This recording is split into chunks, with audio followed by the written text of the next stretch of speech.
What is going on, guys? Today we're going to be looking at Futmas Murillo, and for an 84 rated centre back, the guy is not bad at all. Obviously, we are comparing him to people like Juan Jesus, who, to be honest, is a road to the final card, so has got the chance to upgrade, but obviously at the minute is only an 84, I want to say.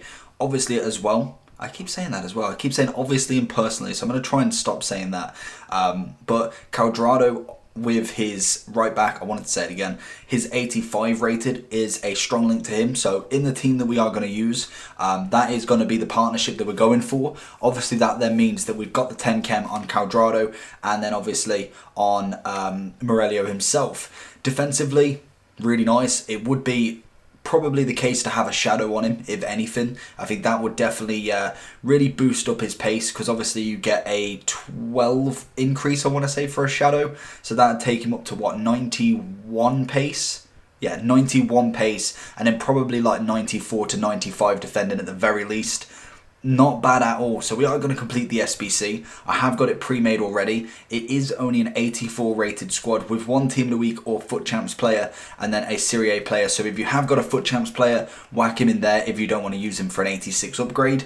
And then if not, I've personally got the best of both. I've got a Serie A 82 rated. Obviously as well a few Serie A players going around here, but predominantly a lot of not really bothered players. I think everyone is packed as well, which is always fantastic, which means this card was done for free basically, with opening packs, doing SBCs, doing upgrades, all of that good stuff. And we will see our first Futmas card walk out. This is the very...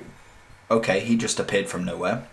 But this is the very first Futmas card that I have ever done so far this year. Probably one of the only ones actually worth the value. I probably won't use him after this, but for the chance of using him and having a Futmas card in the club, I thought, you know what, it may be worth it. Just get one of them.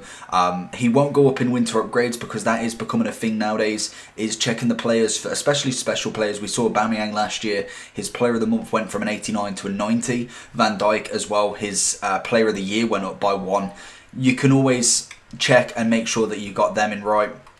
But we will go into division rivals and do a couple of matches with Murillo as the centre-back. We have just got to link it round and figure out what we want to do. Okay, so the team is ready now.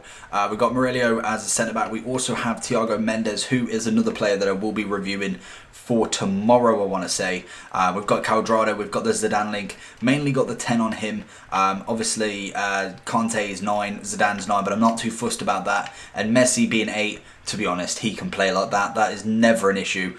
So we're going to go into our first game, see who we come up against, and just see how Murillo plays, really. That's the main thing with this. Just kind of test him out. Let's see what he's like. 40k for the SBC, or 40, 50k, whatever it is. I think that's a fantastic price. So he's got Benzema, team of the group stage, road to the final, Neves, Hugo Sanchez, Ben Yedder, Dembele. Weird centre-back partnership. Juan Jesus, Romagnoli, I want to say, and Donnarumma.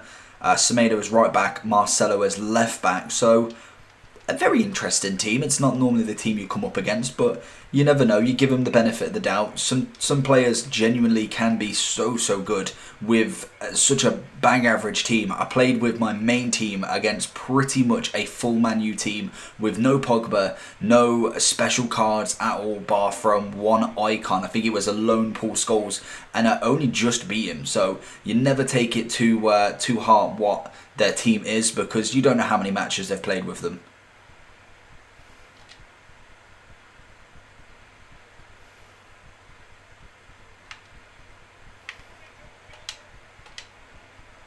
And that's goal 1. Probably going to leave now, because I don't know what he was doing, but he just left the controller free. Mbappe goes through, round a keeper, and gets a goal. Is he going to leave? Yes, no, maybe.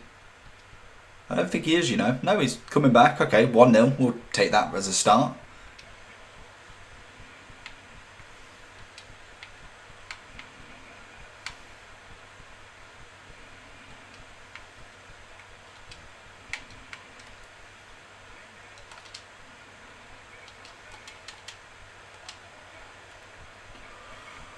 Thiago Mendes doing really well to get forward there, I believe he was. It's so unlucky. The keeper makes a fantastic save right there. Conte doing work. Everyone's on full attack at the minute. The guy is struggling.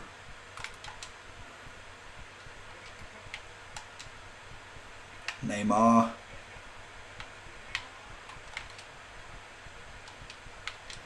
Mbappe, easy as you like it. Very, very nice finish. Murillo working really well, and as you can see, rage quit central. So going into the second match, we have got Yashin, Van Dijk, Ramos, De Jong, Semedo, Hugo Sanchez, Gerrard, Jonathan, I want to say that SBC League player is, Robertson, Wijnaldum and Lucas. A very nice team, no wingers, so that's going to be very interesting. Very much central, so I'm glad that I've got that kind of tier layer of 4-2-3, and then obviously my striker, so that could be interesting, and it will be interesting to see what he actually does with this pause. Who's he going to bring on? Or in fact he just leaves. Fantastic. So I can imagine we are going to find another quit, because we've got a bronze team to go against. If he plays me, fair play, but the one thing I'm interested in, does he give me a goal or not? That's the question. And the answer is no. Brilliant. So, well done EA, you have caused a monster. I wouldn't mind as much with these teams, but it'd be nice if I actually got some points for this. This guy looks like he probably will play. He's got Dembele on the left, Red Royce, which looks fantastic, on the right, Nainggolan up front with Mertens, Lineker, Allen, Nesta, Militao, Mbabu, Mendy, and the big boy ter Stegen in net. Game on.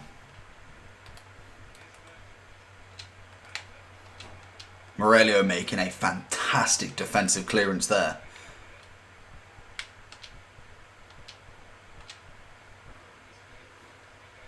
Again, another fantastic defensive clearance there.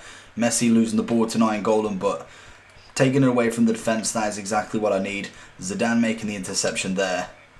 Oh, that's poor. Oh, that's a great ball. This guy's good.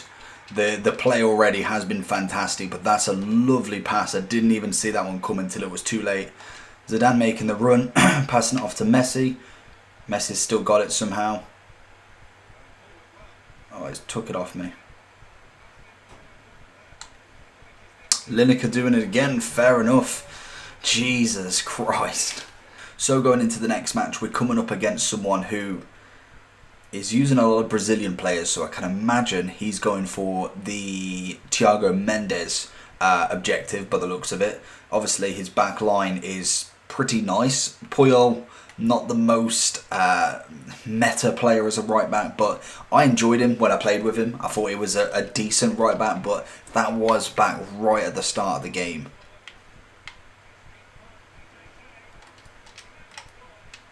Murillo making a decent attack, a decent defend right there, but does manage to give it back to him. Doesn't manage to get back up in time, but luckily Alisson's still got him. Team I'm playing against, to be honest, he's not a bad player. I think if he probably had like a real sweat team, he more than likely would have probably scored an opportunity. I feel like I'm letting him through far too many easily chances that, to be honest, anyone with a better team would probably have countered on it. And he's managed to score. Honestly, I don't get this team. One game I'm absolutely screwing someone, and then suddenly they just can't play. I don't know what it is, but João Pedro or something like that, I think his name is. Yeah, João Pedro managing to squeeze it past Alisson. I honestly don't know how he got in that situation. Thiago Mendes, beautiful interception right there, tackling him with a good standing tackle.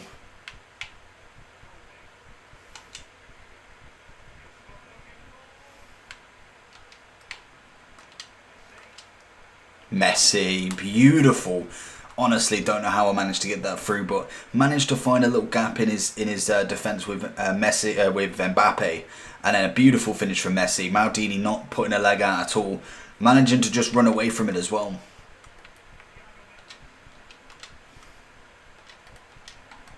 Beautiful from Murillo, brilliant challenge right there.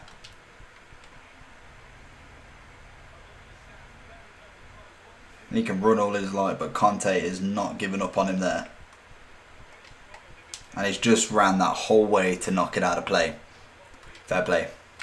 And that is it. 1-1. Good game, to be honest. I went ultra pressing in the last, like, say, 30 to 35 minutes. A bit of a risky tactic, but it managed to get us just the goal. And then, obviously, we were on top for quite of that match.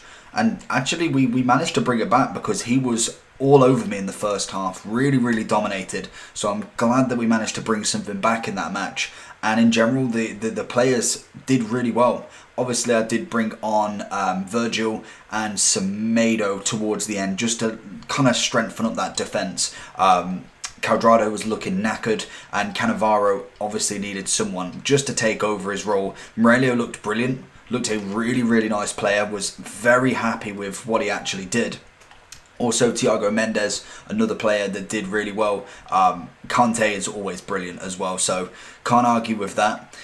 So going into the overall review for Murillo, I think he's worth it. In my opinion, for 40, 50k, whatever the SBC is, an 84 rated team with one in form, I 100% agree that that is way, way, way worth this SBC. Probably the only Futmas card that I'm going to say is worth the SBC. So I would say go and do him. Go and do him because he's a good Serie A centre-back. You can link him with Juan Jesus. You can link him with Scream Romagnoli.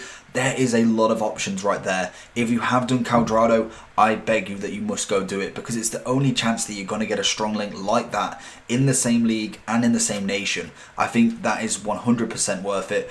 Personally, I would whack a shadow on him, like I said. You'd get the pace on him and that massive defensive gap, and it would make him into an even better centre-back than what I've experienced right now. Obviously, right now, Shadow is not going to be my main priority for him, as I'm doing quite a lot of the reviews, but later on down the line, when I'm kind of using different squads, maybe doing the first owner objectives, I will be looking to put him on, and we may do some sort of videos on that as well in Icon Swaps too. So, overall, I'm going to say yes to the SBC. Would he be in my FUT Champs team? He probably wouldn't be in my first team, but I could definitely put him as a super sub. I feel like he definitely would strengthen up the defence. He is 6 foot as well, so a relatively tall centre-back, and will have the pace as a shadow as well. So honestly, as a super sub, I'd be quite happy. But if you haven't got the defence, and say you're struggling for defenders, he most definitely can fit in that defensive role in quite a few teams, in my opinion. And overall, as a centre-back, I'm giving him an 8 out of 10. I really thought this card did well. Standing tackles, actually getting the ball back, staying in position as well. That's a big one for centre-backs. And I felt like he was the main man who was sweeping everything up for me. So, hopefully you enjoyed this video. Make sure you like and subscribe down below with your comment. Have you finished this SBC? And if not, why not? That's what I want to know. So make sure you like and subscribe. And I'll see you all for the next one. Peace.